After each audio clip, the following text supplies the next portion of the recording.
High, আজকে আমরা এসেছিলাম সোজা যা সিমো। সোজা যা। দেখুন, আজকে একটা দাদার গাড়ি নিয়ে আমি আর শুভ গেছি অ্যালাইনমেন্ট করতে। দেখতেই পাচ্ছেন শুভ গাড়িটা নিয়ে এগিয়ে যাচ্ছে, মানে অ্যালাইনমেন্ট মেশিনের সামনে গাড়িটা লাগানো হচ্ছে। ও গাড়িটা সামনে নিয়ে যাচ্ছে, আমরা বলে বলে নিয়ে যাচ্ছি। দেখুন, ফাইনালি অ্যালাইনমেন্ট করতে চলে এসেছি। চলুন আজকে অ্যালাইনমেন্ট কীভাবে করে। এটা হচ্ছে আমাদের মেশিন লাগানো হচ্ছে এখন। দেখুন, এই যে মেশিনগুলো লাগানো হচ্ছে, দুটো চারটে জায়গায় লাগানো হবে। ফাইনালি লাগানো হয়ে গেল।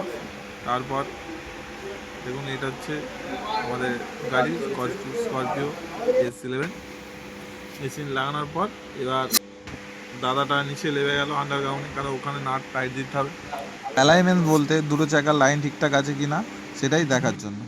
সামনের টায়ার দুটো খাচ্ছে কিনা, নিচে মেশিনে যেগুলো সবুজ হয়ে আছে সেইগুলো ঠিকঠাক আছে, আর নিচে রেড হয়ে আছে এইগুলো ঠিক করতে হবে। কত পার্সেন্ট মাইনাস আছে ওই মাইনাসটা নাটগুলো করতে হবে। তারপর ফাইনালি আমরা এখন চলে এলাম টায়াল দিতে। দেখুন, এখন 100-র ওপর গাড়ি যাচ্ছে, টায়াল দিচ্ছে। এমনি হ্যান্ডেল স্টিয়ারিংটা একটু কাঁপছিল, তার জন্য একটু দেখে নিচ্ছিলাম যে কোন দিকে টানছে নাকি হাই রোডে।